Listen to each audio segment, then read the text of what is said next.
Good morning, friend. Standard 12, Chapter 2, Physics. Last time આપણે example 2.5 અને સ્વાધ્યાયમાં થોડા દાખલા ગણેલા. હવે આપણે આગળની નેક્સ્ટ ટોપિક જોઈએ.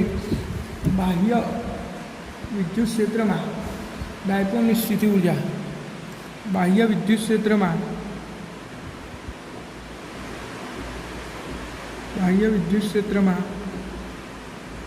ડાયપોલની સ્થિતિ ઉર્જા.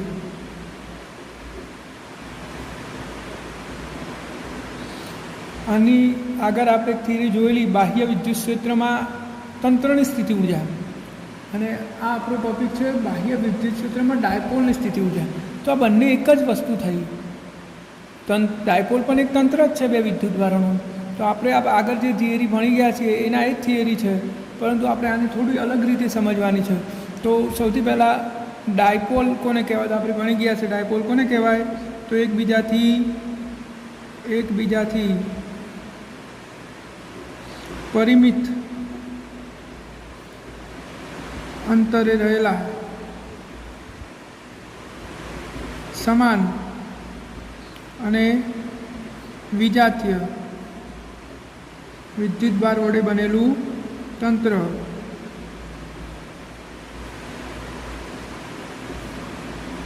ડાયપોલ એટલે શું? એકબીજાથી પરિમિત અંતરે રહેલા સમાન અને વિજાતીય વિદ્યુતભારો વડે બનેલું તંત્ર, જેને આપણે ડાયપોલ કહીએ છીએ. તો આવા તંત્રની બાહ્ય વિદ્યુત ક્ષેત્રમાં આપણે સ્થિતિ ઉર્જા શોધવાની છે.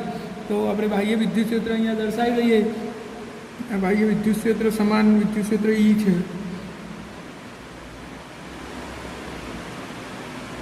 આ સમાન વિદ્યુત ક્ષેત્રની અંદર અહીંયા ડાયપોલ છે. આ ઋણ વિદ્યુતભાર અને આ ધન વિદ્યુતભાર. આ આપણી ડાયપોલ થઈ ગઈ. આ ડાયપોલનું કેન્દ્ર. ટોટલ અંતર કેટલું થાય? 2a. આ વિદ્યુત ક્ષેત્રની દિશા છે. આ ડાયપોલ મોમેન્ટની દિશા થશે, પીની દિશા આ રહી. ઋણ વિદ્યુતભારથી ધન વિદ્યુતભાર. અને આ વિદ્યુત ક્ષેત્રની દિશા છે. હાલ બંને વચ્ચેનો ખૂણો આપણે થીટા લઈ લઈએ. તો આ બાહ્ય વિદ્યુત ક્ષેત્રમાં આપણે એક ડાયપોલ મૂકેલી છે. તો ચેપ્ટર 1માં આપણે ભણી ગયા છીએ બાહ્ય વિદ્યુત ક્ષેત્રમાં ડાયપોલ પર લાગતું પરિણામી બળ શૂન્ય હોય છે.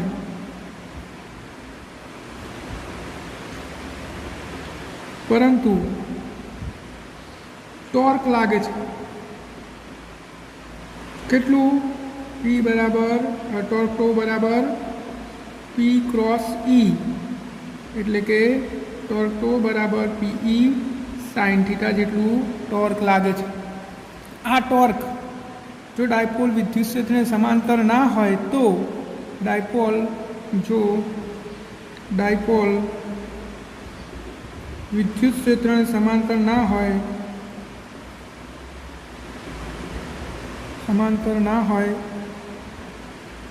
તો ટોર્ક ડાયપોલને ભ્રમણ કરાવે છે. એટલે કે ડાયપોલ આમ હોત તો વિદ્યુત ક્ષેત્રને સમાંતર કહેવાય, પણ ડાયપોલ આમ છે એટલે શું થશે? ડાયપોલ પર ટોર્ક લાગે છે. ડાયપોલ આમ ભ્રમણ કરે છે વિદ્યુત ક્ષેત્રની દિશામાં. કેટલું ટોર્ક લાગે છે? P સાઇન થીટા જેટલું. આ વિદ્યુત ક્ષેત્રના કારણે લાગેલું ટોર્ક છે. હવે આ ટોર્ક આમ લાગે છે અને આપણે એની વિરુદ્ધ દિશામાં બાહ્ય ટોર્ક લગાડીએ તો આપણે ટોર્ક ડાયપોલ પર એક્સટર્નલ ટોર્ક લગાડીએ. ડાયપોલ પર EXT એટલે કે બાહ્ય ટોર્ક. ડાયપોલ પર ટોર્ક લગાડીએ, બાહ્ય ટોર્ક. કેટલું? કે જેથી ડાયપોલ પર બાહ્ય ટોર્ક T એક્સટર્નલ એવી રીતે લગાડવામાં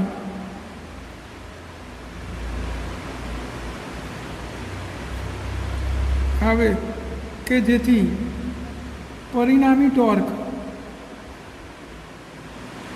શૂન્ય થાય.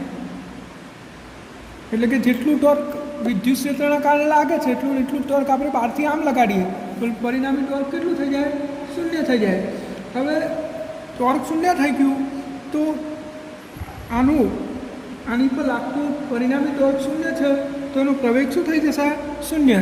એટલે કે પ્રવેગ રહિત ખૂબ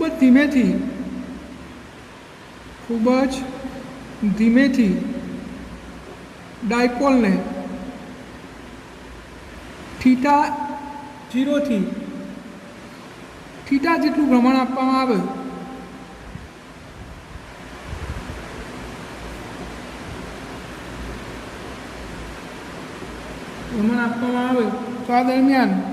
તો આ દરમિયાન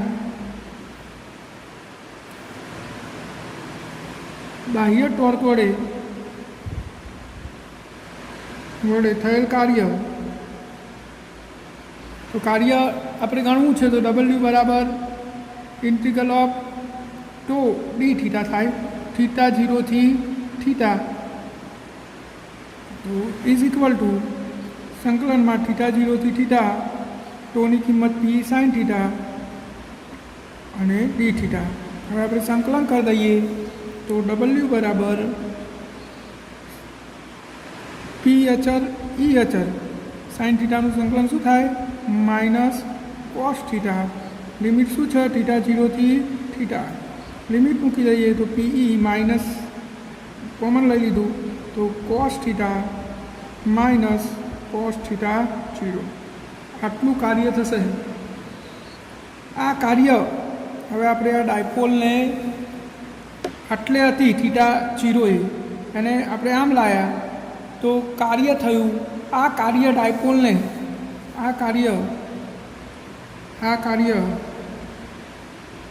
ડાયપોલને સ્થિતિ ઊર્જાના સ્વરૂપમાં મળે છે.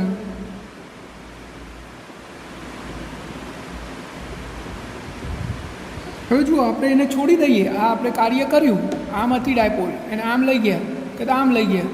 હવે છોડી દઈશું તો જે આપણું કાર્ય હતું એ સ્થિતિ ઊર્જાના સ્વરૂપમાં સંગ્રહિત થયું. હવે આ સ્થિતિ ઊર્જા પાછી એને ફરાવશે એટલે કે ટોર્કમાં રૂપાંતરિત થશે અને પાછી એને વિદ્યુત ક્ષેત્રને સમાંતર ગોઠવી દેશે.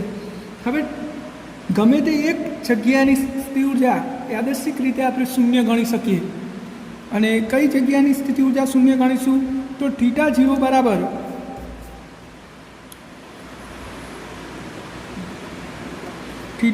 બરાબર આપણે π/2 લઈ શકીએ. થીટા 0 બરાબર π/2 લેતા યાદચ્છિક રીતે થીટા 0 ઇઝ ઇક્વલ ટુ π/2 લેતા. કેમ π/2 લીધું તો એને આપણે પહેલાં આ રીતે સમજી લઈએ કે આ થીટા π/2 એટલે આટલે. અને આ સ્થિતિમાં ડાયપોલની સ્થિતિ ઊર્જા શૂન્ય થઈ જશે. કેમ તો સ્થિતિ ઊર્જા એટલે શું? વિદ્યુતભારને અનંત અંતરથી વિદ્યુત ક્ષેત્રમાં લાવવા માટે ક્ષેત્ર વિરુદ્ધ કરવું પડતું કાર્ય. તો અહીંયા વિદ્યુતભારને લાવીશ ત્યારે જે કાર્ય થશે એ ધન થશે અને અહીંયા ઋણ વિદ્યુતભાર છે તો અહીંયા લાવીશ ત્યારે કાર્ય ઋણ થશે. બંને વિદ્યુત ક્ષેત્રને સમાંતર છે એટલે આ જેટલું ધન કાર્ય થશે એટલું જ અહીંયા ઋણ થશે. તો કુલ કાર્ય શૂન્ય થયું તો સ્થિતિ ઊર્જા શું થઈ જાય? શૂન્ય થઈ જાય. એટલે આપણે આદર્શિક રીતે થીટા કેટલો લઈશું? π/2. તો થીટા π/2 લેવાનું કારણ શું? તો થીટા π/2 હોય ત્યારે થીટા 0 બરાબર π/2 હોય ત્યારે પ્લસ ક્યુ વિદ્યુતભાર પ્લસ ક્યુ અને માઇનસ ક્યુ પર થયેલ કાર્ય સમાન અને વિરુદ્ધ હોય છે. તેથી સ્થિતિ ઊર્જા શૂન્ય થઈ જાય.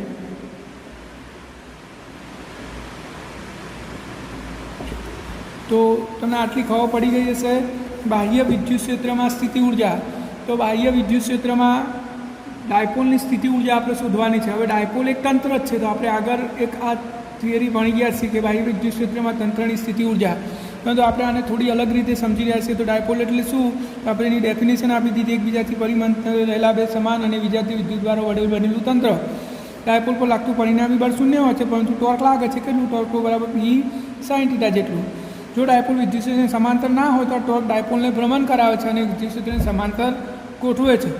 હવે ડાયપોલ પર બાહ્ય ટોર્ક એવી રીતે લગાડવામાં આવે કે જેથી પરિણામી ટોર્ક શૂન્ય થઈ જાય. ટોર્ક શૂન્ય થઈ જાય તો એનો વેગ અચળ થઈ જાય, એટલે પ્રવેગ રહિત ખૂબ જ ધીમેથી હવે ડાયપોલને આપણે θ0 થી θ0 ભ્રમણ આપીએ તો આ દરમિયાન થયેલું કાર્ય આપણે ગણી લીધું અને θ0 બરાબર 0 લીધું. કેમ? π/2 લીધું. કેમ? તો જ્યારે θ0 બરાબર π/2 હોય ત્યારે બંને વિદ્યુતભાર પર થયેલું કાર્ય સમાન મૂલ્યનું અને વિરુદ્ધ હોવાથી સ્થિતિ ઉર્જા શું થઈ જાય? શૂન્ય. અને આપણે સ્થિતિ ઉર્જા યાદચ્છિક રીતે શૂન્ય ગણી શકીએ છીએ. હવે આ આપણું સ્થિતિ ઉર્જા હવે આ સૂત્રમાં શું થશે? તો જો θ0 બરાબર π/2 મૂકી દઈએ આપણે તો શું થાય? તો W બરાબર એટલે આ કાર્ય W આપણું સ્થિતિ ઉર્જામાં રૂપાંતરિત થશે. તો U બરાબર Wની જગ્યાએ શું થઈ જાય? U માઇનસ P cos θ અને cos π/2 ની કિંમત 0 થઈ જશે. તો જવાબ શું થયો? Minus PE cos θ. આટલી સ્થિતિ ઉર્જા થશે. એટલે કે આપણે આવું લખી શકીએ U બરાબર માઇનસ P ડોટ E.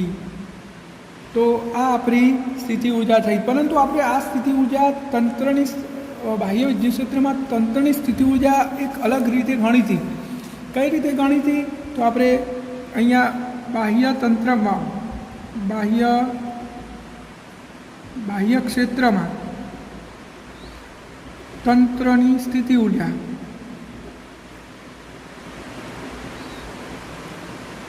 તમને યાદ હશે, ના યાદ હોય તો અહીંયા આકૃતિ દોરું છું. અહીંયા આ વિસ્તારમાં બાહ્ય વિદ્યુત ક્ષેત્ર છે અને આપણે અહીંયા પહેલાં ધન વિદ્યુતભારને લાવ્યા અને અહીંયા આ ડાયપોલ તો થઈ જ ગઈ. આની સ્થિતિ ઉર્જા આપણે કઈ રીતે ગણી હતી? તો જુઓ, R1 R2 અને આ બે વિદ્યુતભાર વચ્ચેનું અંતર R લઈ લો. તો આપણે શું કર્યું હતું? પહેલાં આને આ ક્ષેત્રમાં E જેટલા ક્ષેત્રમાં લાવવા માટે કરવું પડતું કાર્ય કેટલું થાય? તો QV અને એનો સ્થાન સદિશ R1. આની આ માઇનસ વિદ્યુતભાર છે એટલે માઇનસ QV R2 અને આ બે વિદ્યુતભારના તંત્રની સ્થિતિ ઉર્જા માઇનસ K Q1 એટલે પ્લસ Q માઇનસ Q² ભાગ્યા R. હવે આરની જગ્યાએ આપણે બે વિદ્યુતભાર વચ્ચે અંતર કેટલું છે આપણે અહીંયા લખી દઈએ તો QV R1 minus QV R2 minus K Q² upon બે વિદ્યુતભાર વચ્ચેનું અંતર આપણું 2A છે. તો 2A. તો આ રીતે બાહ્ય વિદ્યુત ક્ષેત્રમાં તંત્રની સ્થિતિ ઉર્જા આપણે અગાઉ ગણેલી છે. આપણે આકૃતિ આ ચેપ્ટર આ ક્વેશ્ચનમાં દોરવાની નહીં, આ તો હું તમને આગળની થિયરી રિમાઇન્ડર કરાઈ છે. તો બાહ્ય આપણે સીધું લખી શકીએ બાહ્ય ક્ષેત્રમાં તંત્રની સ્થિતિ ઉર્જા આ રીતે આપણે ગણી હતી. જ્યાં આ શું છે? તો એકમ મૂલ્યના વિદ્યુતભારને R2 થી R1 સુધી લઈ જવા માટે કરવું પડતું કાર્ય. તો આ બે બિંદુઓ વચ્ચે વિદ્યુત સ્થિતિમાનનો તફાવત એ કોઈ એકમ મૂલ્યના ધન વિદ્યુતભારને R2 સ્થાન સદિશથી R1 સ્થાન સુધી લઈ જવા માટે કરવા પડતા કાર્ય બરાબર હોય છે. એટલે કે R1 અને R2 વચ્ચે વિદ્યુત સ્થિતિમાન એ એકમ મૂલ્યના ધન વિદ્યુતભારને R2 થી R1 સુધી લઈ જવા માટે કરવા પડતા કાર્ય જેટલું હોય છે. આપણે બે બિંદુઓ R1 અને R2 સ્થાન સદિશ ધરાવતા બે બિંદુઓ વચ્ચે વિદ્યુત સ્થિતિમાનનો તફાવત એટલે VR1 માઇનસ VR2 એ એકમ મૂલ્યના ધન વિદ્યુતભારને R2 થી R1 સુધી લઈ જવા માટે કરવું પડતું કાર્ય છે. તો VR1 minus VR2 is equal two QE જો એફ કાર્ય ગુણ્યા સ્થાનાંતર, બળ ગુણ્યા સ્થાનાંતર, કાર્ય બરાબર શું થાય? કાર્ય બરાબર બળ ગુણ્યા સ્થાનાંતર, અને બળ એફ બરાબર ક્યુઈ છે આપણું સૂત્ર. પણ તો અહીંયા આપણે એકમ મૂલ્યના ધન વિદ્યુતભારને લઈ જઈએ છીએ, એટલે જો અહીંયા કાર્ય ઋણ થશે અને ક્યુની કિંમત 1 તો વધ્યું શું? ઈ.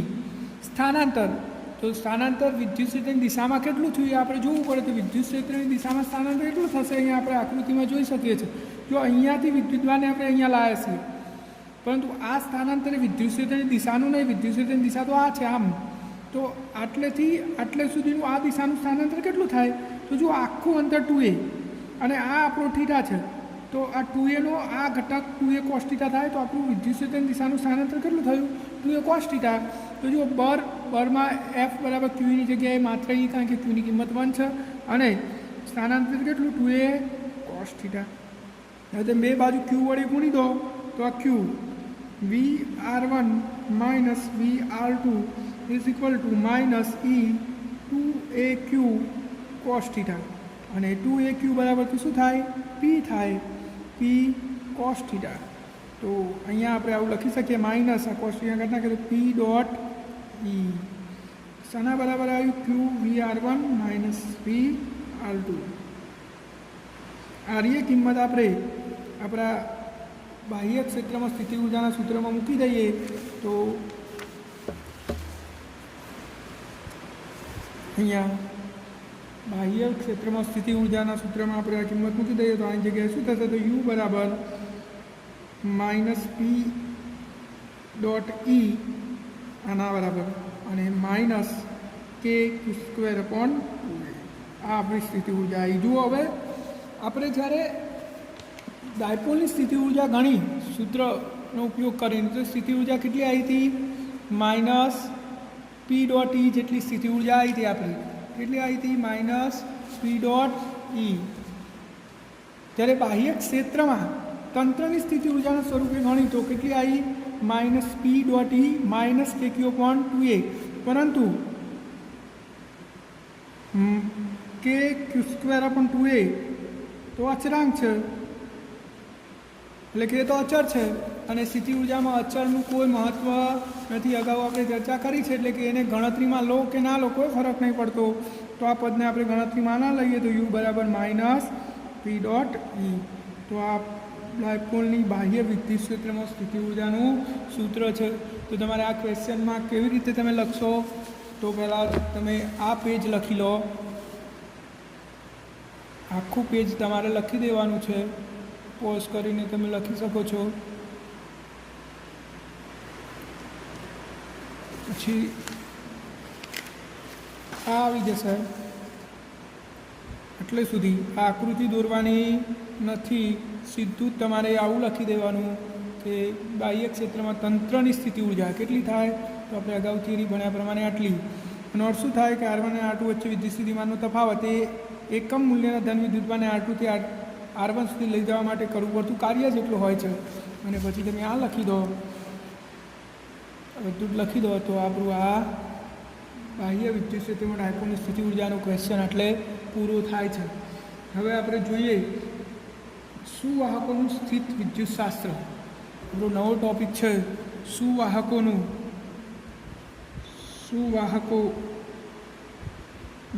સ્થિત વિદ્યુતશાસ્ત્ર.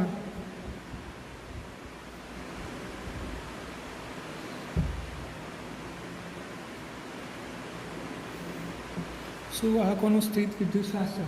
તો સુવાહકમાં એની આંતરિક સંરચના આપણે જાણીએ છીએ.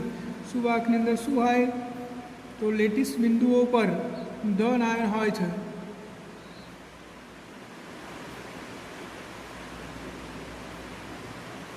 અને બાહ્ય કક્ષામાં રહેલા કેટલાક ઇલેક્ટ્રોન આ પિતૃબંધનમાંથી છૂટા પડીને આ મુક્ત અવકાશમાં અસ્તવ્યસ્ત ગતિ કરવા માટે મુક્ત હોય છે. એટલે કે આ વચ્ચેના મુક્ત અવકાશમાં આ આયનો પોતાના તાપમાનને અનુરૂપ હોય એવા કંપવિસ્તારથી દોલન કરતા હોય છે આમાં. પરંતુ કેટલાક ઇલેક્ટ્રોન પિતૃબંધનમાંથી મુક્ત થઈને આ મુક્ત અવકાશમાં અસ્તવ્યસ્ત ગતિ કરતા હોય છે. એટલે કે આખા આ દ્રવ્યમાં ઇલેક્ટ્રોન્સ ગમે ત્યાં જવા માટે મુક્ત હોય છે, પરંતુ એ દ્રવ્યની બહાર આવી શકતા નથી. આ આપણે સુવાહકોની યાંત્રિક સંરચના આપણે જાણીએ છીએ. હવે આપણે આને વિદ્યુત ક્ષેત્રમાં મૂકીએ તો આની અંદર શું અસર થાય છે એનો આપણે અભ્યાસ કરવાનો છે. તો આપણે પહેલાં આને સમજી લીધું કે સુવાહકમાં યાંત્રિક સંરચના શું હોય. તો લેટીસ બિંદુઓ પર ધન આયન હોય અને પિતૃબંધનમાંથી મુક્ત થઈ ગયેલા ઇલેક્ટ્રોન આ વચ્ચેના મુક્ત અવકાશમાં ગમે તેમ એટલે કે અસ્તવ્યસ્ત ગતિ કરવા માટે મુક્ત હોય છે, પરંતુ દ્રવ્યની બહાર આવી શકતા નથી. અંદર ગમે ત્યાં ફરી શકે, બહાર આવી શકે નહીં. હવે આપણે આવા સુવાહકને જ્યારે બાહ્ય વિદ્યુત ક્ષેત્રમાં મૂકીએ તો શું થાય? માન લો કે આપણે બાહ્ય વિદ્યુત ક્ષેત્ર લાગુ પાડીએ, આ બાજુ ધન સ્થિતિમાન અને આ બાજુ ઋણ. તો હવે દ્રવ્યમાં રહેલા બધા જ ઇલેક્ટ્રોન્સ એટલે કે ઋણ વિદ્યુતભારો આ બાહ્ય વિદ્યુત ક્ષેત્રની અંદર બાહ્ય વિદ્યુત ક્ષેત્રના કારણે ધન સ્થિતિમાન તરફ આકર્ષિત થશે. એટલે કે ઋણ વિદ્યુતભારો ગતિ કરીને અહીંયા આવશે અને એના કારણે આ બાજુ ધન વિદ્યુતભાર ઉદ્ભવશે. આપણે આ સુવાહકને બાહ્ય વિદ્યુત ક્ષેત્રમાં મૂક્યું. બાહ્ય વિદ્યુત ક્ષેત્રની દિશા છે E0. આ બાહ્ય વિદ્યુત ક્ષેત્રની અસરના કારણે વાહકમાં રહેલા ઇલેક્ટ્રોન્સ એટલે કે ઋણ વિદ્યુતભારો ધન સ્થિતિમાન તરફ આકર્ષિત થશે અને આ બાજુ ઋણ વિદ્યુતભાર એકઠો થશે તો આ બાજુ શું થશે? ધન વિદ્યુતભાર જમા થતો જશે. હવે અંદર આ બાજુ ઋણ અને આ બાજુ ધન, તો અંદર એટલે કે વાહકની અંદર પણ વિદ્યુત ક્ષેત્ર ઉદ્ભવે છે. એની દિશા બાહ્ય વિદ્યુત ક્ષેત્રથી વિરુદ્ધ દિશામાં હોય છે. એટલે કે હું આ ઈડેસ કહી દઉં તો વાહકની અંદર પણ એક બીજું વિદ્યુત ક્ષેત્ર ઉદ્ભવ્યું. હવે જેમ જેમ અહીંયા ઋણ વિદ્યુતભાર જમા થતો જશે અને પરિણામે અહીંયા ધન વિદ્યુતભાર ખુલ્લો થતો જશે. એટલે કે એનું મૂલ્ય સતત વધતું જશે. એક પરિસ્થિતિ એવી આવશે કે E0 બરાબર E ડેશ થઈ જાય. એટલે કે બાહ્ય વિદ્યુત ક્ષેત્ર જેટલું જ યાંત્રિક વિદ્યુત ક્ષેત્ર થઈ જાય તો હવે વિદ્યુતભારો પર લાગતું પરિણામી બળ શૂન્ય થઈ જાય છે. એટલે જે વિદ્યુતભાર જ્યાં હશે ત્યાં સ્થિર થઈ જાય છે. એને આપણે થોડું ડિટેલમાં સમજીએ. માન લો કે અહીંયા એક ઇલેક્ટ્રોન્સ હતો, આની પર બાહ્ય વિદ્યુત ક્ષેત્રના કારણે આ તરફ બળ લાગ્યું. કેટલું લાગે? QE0 જેટલું. પરિણામે આ વિદ્યુતભાર ગતિ કરીને અહીંયા આવી જાય. પરંતુ જ્યારે અંદર વિદ્યુત ક્ષેત્ર ઉદ્ભવે છે એના કારણે આ દિશામાં બળ લાગશે QE જેટલું. તો હવે આ વિદ્યુતભાર પર બે બળ લાગતા થઈ ગયા, એક બાહ્ય વિદ્યુત ક્ષેત્રના કારણે, એક યાંત્રિક વિદ્યુત ક્ષેત્રના કારણે. જ્યારે E0 બરાબર E થઈ જાય તો આની પર લાગતું પરિણામી બળ શું થઈ જાય? 0. એટલે આ વિદ્યુતભાર જ્યાં હશે ત્યાં સ્થિર થઈ જશે. તો બાહ્ય વિદ્યુત ક્ષેત્રમાં જ્યારે સુવાહકને મૂકવામાં આવે તો એની પર થતી અસર કેવી હોય છે આપણે જોઈ લીધું. હવે શું થયું? આ જ્યારે આ પરિસ્થિતિ આવી જાય E0 બરાબર E ડેશ એટલે કે બાહ્ય વિદ્યુત ક્ષેત્ર બરાબર યાંત્રિક વિદ્યુત ક્ષેત્ર થઈ જાય ત્યારે શું થશે? કોઈ પણ વિદ્યુતભાર ગતિ કરતો નથી. તો આ ઘટના થઈ. હવે આ ઘટનામાંથી આપણે કેટલાક તારણો સમજવાના છે. તો સૌથી પહેલું તારણ આપણે જોઈએ તો જો આ પરિસ્થિતિ આવી જાય એટલે હવે વાહકની અંદર ક્યાંય વિદ્યુત પ્રવાહ નથી કે સપાટી પર ક્યાંય વિદ્યુત પ્રવાહ નથી. તો વાહકની અંદર બધે જ વિદ્યુત ક્ષેત્ર શૂન્ય હોય છે. વાહકની અંદરના ભાગમાં પરિણામી વિદ્યુત ક્ષેત્ર શું થઈ જાય છે? શૂન્ય. તો આપણે જોયું જ, એક વિદ્યુત ક્ષેત્ર આ દિશામાં હતું ને એક આ દિશામાં, બંને સમાન મૂલ્યના થઈ જાય તો વાહકની અંદર વિદ્યુત ક્ષેત્ર શું થઈ જાય? શૂન્ય. તો પહેલું તારણ, વાહકની અંદર વિદ્યુત ક્ષેત્ર બધે જ શૂન્ય હોય છે. જ્યારે એની અંદર કોઈ પ્રવાહ ના હોય ત્યારે વાહકની અંદર બધે જ વિદ્યુત ક્ષેત્ર શું હોય છે? શૂન્ય હોય છે. ત્રીજું, વાહકની સપાટી પર સ્થિત વિદ્યુત ક્ષેત્ર સપાટીને દરેક બિંદુએ લંબ રૂપે હોય છે. એટલે કે વિદ્યુત ક્ષેત્ર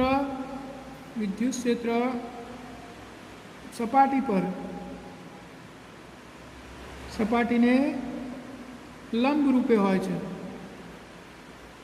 આનો અર્થ શું થાય કે અહીંયા વિદ્યુત ક્ષેત્ર જે છે એ સપાટીને લંબ રૂપે હોય. જો આવું ના હોય તો શું થાય એને પણ આપણે સમજી લઈએ. અહીંયા નાની આકૃતિ વડે આ એક વિદ્યુતભાર છે, ઋણ વિદ્યુતભાર છે આ રોએ, અને વિદ્યુત ક્ષેત્ર માની લો કે આપણું બાહ્ય વિદ્યુત ક્ષેત્ર તો આ દિશામાં હતું જ, પરંતુ અંદર ઉભેલું વિદ્યુત ક્ષેત્ર જો આ દિશામાં હોય કે આ દિશામાં હોય એટલે કે આ સપાટીને લંબ સિવાયની કોઈ પણ દિશામાં હોય તો આ વિદ્યુતભાર પર જે બે બળો લાગે છે આ QE0 આ બાજુ લાગે છે, પરંતુ QE ડેશ આ દિશામાં લાગશે. તો હવે આ બે બળો ભલે સમાન મૂલ્યના થાય પરંતુ એમની દિશા વિરુદ્ધ ના હોવાથી આની પર લાગતું પરિણામી બળ 0 થતું. એટલે આ વિદ્યુતભારને સપાટીને સમાંતર કોઈ ઘટક મળે, આપણે આ બળના બે ઘટક વિચારીએ તો આ QE cos θ થાય અને આ QE sin θ થાય. તો આ QE cos θ અને QE sin θ ભલે સમાન મૂલ્યના થઈ જાય પરંતુ આ સમાન સપાટીને સમાંતર ઘટક તો બાકી જ રહી જશે, એટલે વિદ્યુતભાર ગતિમાં આવી જાય. અને આપણે હાલ પહેલાં જ કિસ્સામાં જોયું કે કોઈ વિદ્યુતભાર ગતિમાં નથી. એનો અર્થ શું થયો કે આ અંદર ઉદ્ભવેલું વિદ્યુત ક્ષેત્ર સ્થાનિક પૃષ્ઠને લંબ હોય છે. નંબર 3, વાહકમાં ચોખ્ખો વિદ્યુતભાર શૂન્ય હોય છે. વાહકમાં ચોખ્ખો વિદ્યુતભાર શૂન્ય હોય છે. ત્રીજો ટોપિક, ત્રીજું તારણ, વાહકમાં ચોખ્ખો અંદરના ભાગમાં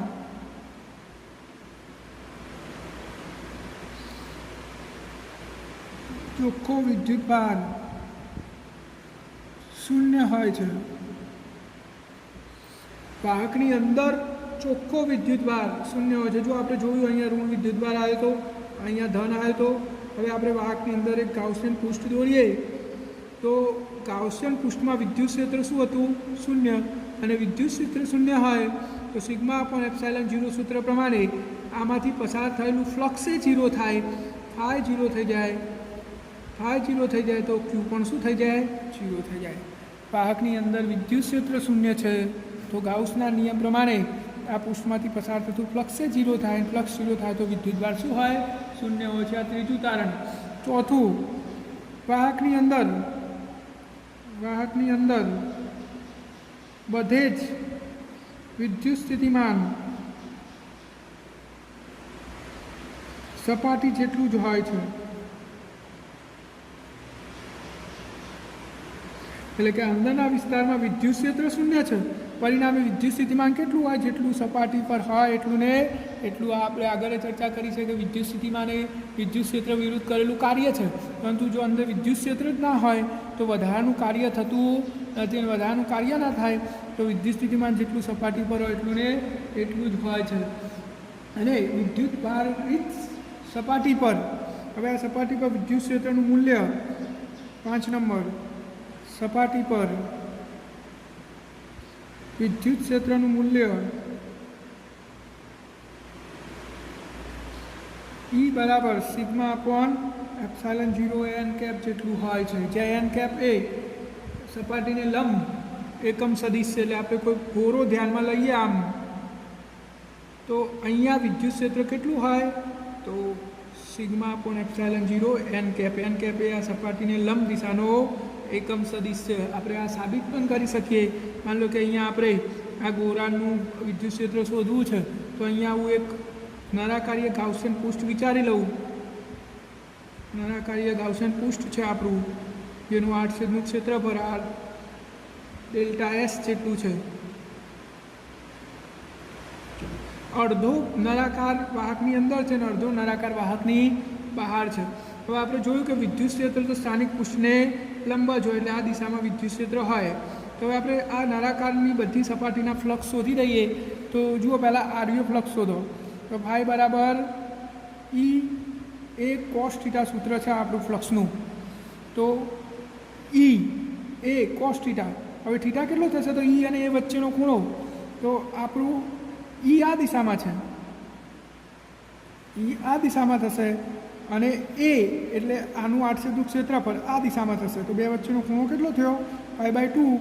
અને cos π/2ની કિંમત 0 થાય તો ફ્લક્સ શું થઈ ગયું? 0. એટલે કે આપણી આ વક્ર સપાટી સાથે સંકળાયેલું ફ્લક્સ 0 છે. હવે આની વાત કરીએ તો ફ્લક્સ ફાઈ બરાબર એ કોસ થીટા સૂત્ર અહીંયા લાગુ પાડો તો જો વિદ્યુત ક્ષેત્ર આ દિશામાં અને આપણું આડછેદનું ક્ષેત્રફળ આ દિશામાં છે, એટલે ખૂણો થયો પાઈ. ક્ષેત્ર આ દિશામાં અને ક્ષેત્રફળ નીચે, તો ઈ અને એ વચ્ચેનો ખૂણો થયો પાઈ. અને કોસ પાઈની કિંમત શું થાય? 0 થાય. એટલે અહીંયા પણ ફ્લક્સ શું થઈ જશે? કોસ પાઈની કિંમત -1 થાય. પરંતુ ઈ એ કોસ થીટા પ્રમાણે ઈની વેલ્યુ શું અહીંયા? તો નળાકાર વાહકની અંદર છે, અંદર તો વિદ્યુત ક્ષેત્ર શું હતું? 0. એટલે ઈ 0 હોવાથી આટલા ભાગ સાથે સંકળાયેલું ફ્લક્સ પણ શું થઈ જશે? 0 થઈ જશે. હવે બાકી શું રહ્યું? બહારનો ભાગ. તો જુઓ, વિદ્યુત ક્ષેત્ર આ દિશામાં અને આ છેડાનું ક્ષેત્રફળ એ દિશામાં, તો ખૂણો થયો 0. cos 0ની કિંમત શું? 1. હવે ઈ અને એની કિંમત આપણે કેટલી લીધી છે? ડેલ્ટા એસ ક્ષેત્રફળ. અને ફ્લક્સ ફાઈ, તો હવે ગાઉસના નિયમ પ્રમાણે ફ્લક્સ શું થાય તો sigma upon Q upon epsilon 0 is equal to E delta S. તો ક્યુ બરાબર પૃષ્ઠ ઘનતા સિગ્મા ગુણ્યા ક્ષેત્રફળ એટલે સિગ્મા ડેલ્ટા એસ. તો ક્યુની જગ્યાએ sigma delta S upon epsilon 0 is equal to E delta S. Delta S cancel તો ઈ બરાબર શું થયું sigma upon epsilon 0 N cap એ સ્થાનિક પૃષ્ઠને લંબ એટલે કે આ પૃષ્ઠની લંબ દિશાનો એકમ સદિશ છે.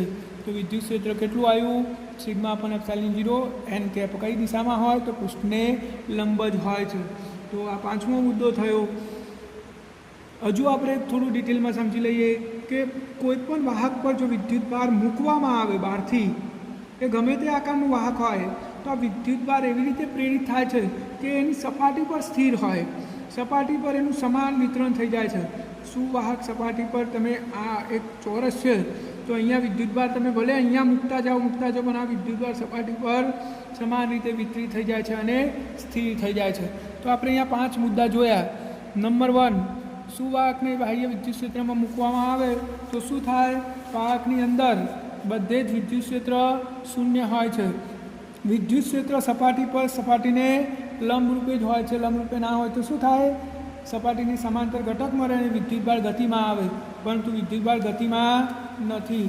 નંબર 3, વાહકમાં અંદરના ભાગમાં ચોખ્ખો વિદ્યુતભાર શૂન્ય હોય છે. વાહકની અંદર વિદ્યુત ક્ષેત્ર શૂન્ય હોય તો ગાઉસના નિયમ પ્રમાણે આની સાથે સંકળાયેલું ફ્લક્સ શૂન્ય થતાં વિદ્યુતભાર પણ શું થઈ જાય છે? શૂન્ય. વાહકની અંદર બધે જ વિદ્યુત સ્થિતિમાન સમાન હોય છે. કેટલું? સપાટી જેટલું. કેમ? તો વાહકની અંદર વિદ્યુત ક્ષેત્ર શૂન્ય હોય છે તો વધારાનું કાર્ય થતું નથી. અને સપાટી પર વિદ્યુત ક્ષેત્રનું મૂલ્ય સિગ્મા પણ એપ્સાઇલન 0 જેટલું હોય છે. સપાટીને લંબરૂપે આપણે સાબિતી પણ આપી દીધી, જો કે તમારે આ પ્રશ્ન પરીક્ષા માટે તૈયાર કરવાનો નથી. તો આ આપણો 5મો મુદ્દો થઈ ગયો. એ સિવાય વાહક ઉપર સુવાહક પર વિદ્યુતભાર મૂકવામાં આવે તો વિદ્યુતભાર વાહકની સપાટી પર સમાન રીતે વિતરિત થઈ જાય છે અને સ્થિર થઈ જાય છે. અને એના કારણે ઉત્પન્ન થયેલું વિદ્યુત ક્ષેત્ર પણ કેટલું હોય? સિગ્મા એપ્સાઇલન 0 એન કેપ જેટલું હોય છે. અને લાસ્ટ, ઇલેક્ટ્રોસ્ટેટિક શિલ્ડિંગ કોને કહેવાય? તો ઇલેક્ટ્રોસ્ટેટિક શિલ્ડિંગ એટલે વાહકમાં જો બખોલ હોય, આપણી જોડે એક વાહક છે અને વાહકની અંદર હોલ છે એટલે કે બખોલ છે. હવે વાહક પર તમે વિદ્યુતભાર મૂકો તો હાલ જ જોયું એ પ્રમાણે વિદ્યુતભાર વાહકના પૃષ્ઠ પર વિતરિત થઈ જાય છે. એટલે કે બખોલમાં ચોખ્ખો વિદ્યુતભાર શૂન્ય હોવાથી વિદ્યુત ક્ષેત્ર પણ શું હોય છે? શૂન્ય હોય છે. આ સિવાય તમે બાહ્ય વિદ્યુત ક્ષેત્ર લાગુ પાડો, વિદ્યુતભાર ના મૂકો અને વાહકને વિદ્યુત ક્ષેત્રમાં મૂકી દો તો પણ વાહકની સપાટી પર વિદ્યુતભાર પ્રેરિત થાય છે, પરંતુ વાહકની અંદર ચોખ્ખું વિદ્યુત ક્ષેત્ર શું હોય છે? શૂન્ય હોય છે. પરિણામે બખોલની અંદર વિદ્યુત ક્ષેત્ર શૂન્ય જ રહે છે. આને ઇલેક્ટ્રોસ્ટેટિક શિલ્ડિંગ કહે છે.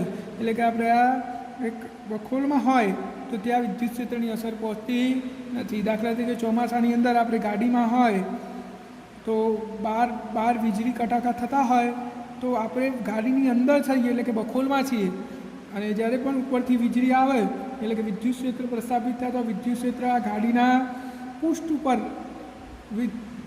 અહીંયા વિદ્યુતભાર પ્રેરિત થાય છે. અંદરના તરફ વિદ્યુત ક્ષેત્ર શું હોય છે? શૂન્ય હોય છે. એટલે વીજળી ચોમાસામાં વીજળી થતી હોય તો ગાડીના દરવાજે બંધ કરીને અંદર બેસી રહેવું એ આપણા માટે સુરક્ષિત છે. તો આને ઇલેક્ટ્રોસ્ટેટિક શિલ્ડિંગ કહે છે. તો બાહ્ય વિદ્યુત ક્ષેત્રમાં સુવાહક મૂકવામાં આવે અથવા તો સુવાહક પર વિદ્યુતભાર મૂકવામાં આવે તો શું થાય એને અનુસંધાને આપણે 6 મુદ્દાઓ જોયા છે. 6 મુદ્દાઓ ફરીથી એકવાર રિમાઇન્ડર કરી લઈએ તો બાહ્ય વિદ્યુત ક્ષેત્રમાં સુવાહક હોય કે સુવાહક પર વિદ્યુતભાર મૂકવામાં આવે, બંને કિસ્સાઓમાં વાહકની અંદરનું ચોખ્ખું વિદ્યુત ક્ષેત્ર શૂન્ય હોય છે. વાહકની અંદરનો ચોખ્ખો વિદ્યુતભાર શૂન્ય હોય છે. વાહકના પૃષ્ઠ પર પ્રેરિત થતું વિદ્યુત ક્ષેત્ર સ્થાનિક પૃષ્ઠને લંબ હોય છે, જેનું મૂલ્ય સિગ્મા પણ એપ્સાઇલન 0 જેટલું હોય. વાહકની અંદરનું વિદ્યુત સ્થિતિમાન સપાટી જેટલું જ હોય છે. અને લાસ્ટ મુદ્દો, વાહકની અંદર બખોલ હોય તો બખોલમાં પણ વિદ્યુત ક્ષેત્ર શૂન્ય હોય છે. તો આટલા 5 મુદ્દાઓ છે જે તમારે સમજવા માટે યાદ રાખવાના છે.